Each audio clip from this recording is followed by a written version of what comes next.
Do you have an unyielding rage for wasted potential? Do you have a vision for a story that could have been better? Or, hell, do you already like something and want to see it ironed out?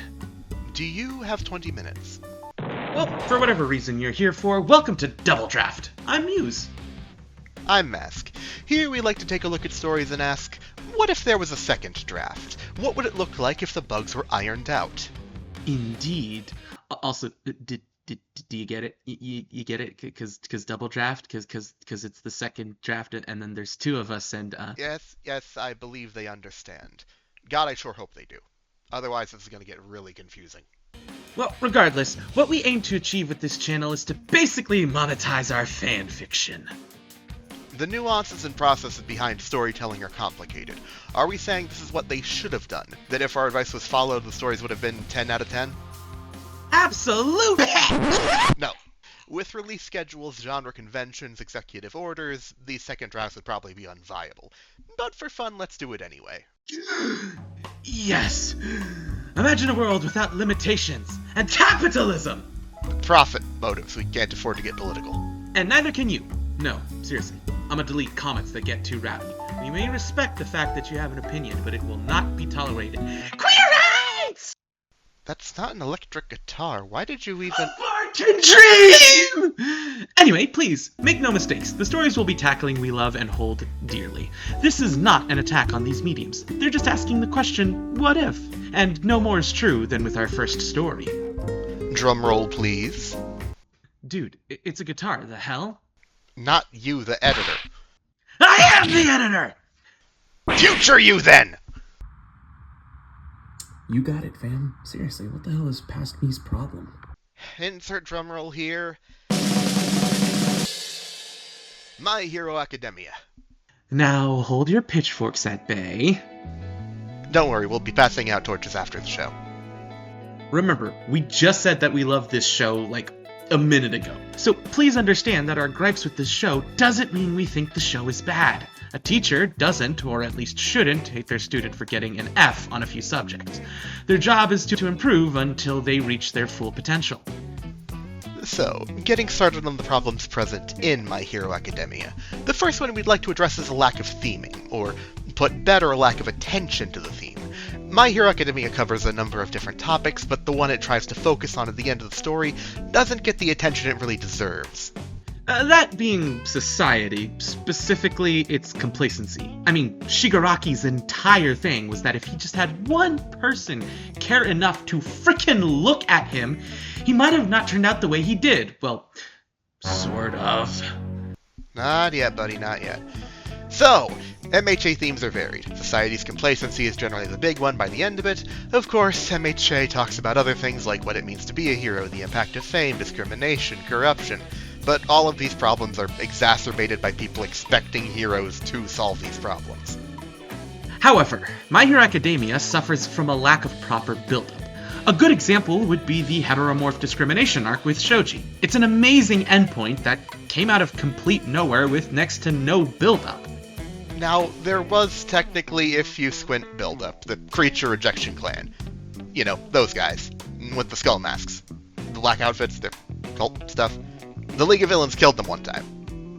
This type of thing happens a lot where something gets brought up as functionally zero impact, and then gets brought up randomly later. The discrimination against heteromorphs is a major part of several characters' backstories, but it barely gets mentioned at all. Not to mention the severity of a topic like discrimination, which leads rather nicely to point 2, poor world building.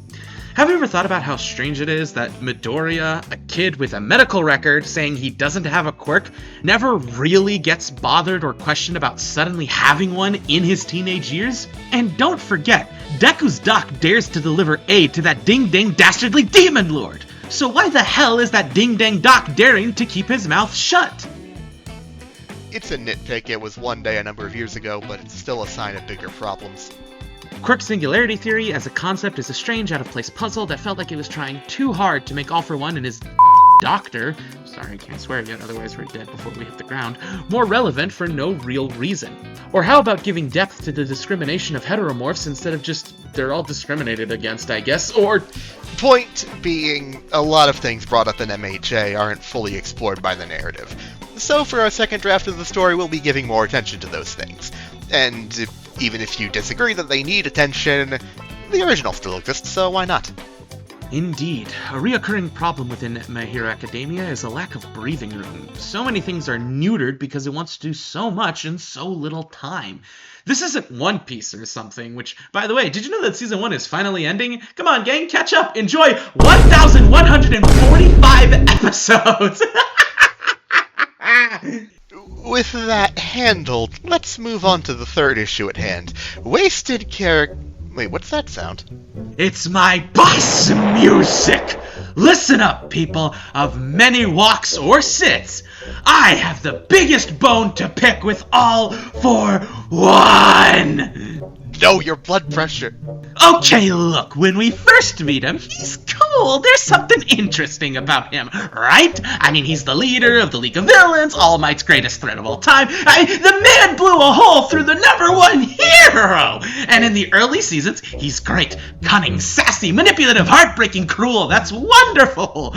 But then as the story goes on, this motherfucker is just like popping the microwavable pizza that is Dobby in for 2 minutes and poof! A perfectly good villain. Oh, but isn't it interesting that All for One causes so many problems? I will bury you and make your mother watch!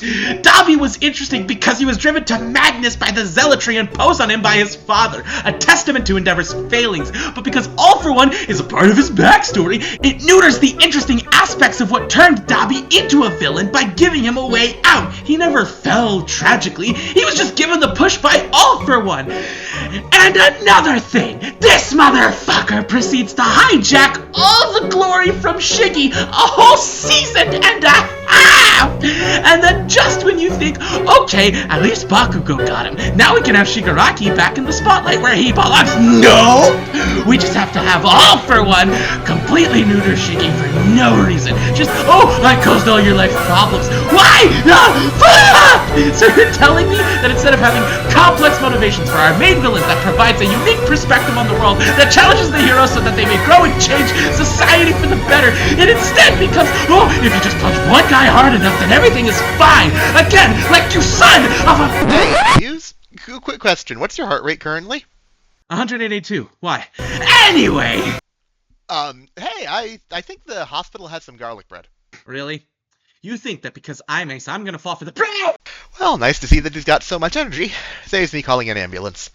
Anyways, Muse did have a good point in that furious rant.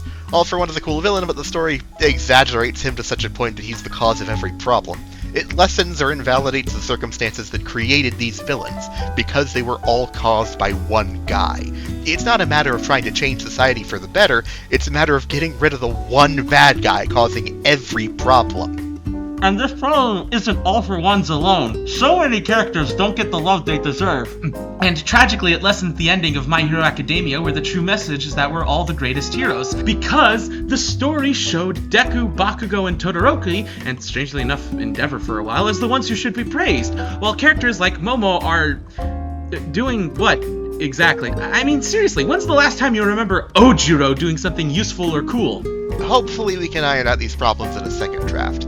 Ideally, the themes can be made stronger, the world can be fleshed out, characters can be better utilized, and by the time the final arc hits, every twist and payoff feels earned. We've held the belief that early My Hero Academia is absolutely phenomenal. Granted, a few kinks need to be worked out, and that the ending feels great in a vacuum, but what we hope is to eliminate the need for that vacuum. Now that we've laid out all of these problems on the table, with solutions in sight, we're happy to present to you My Hero Academia's second draft! Wow, the hospital gave you really fast treatment. What treatment? Medic!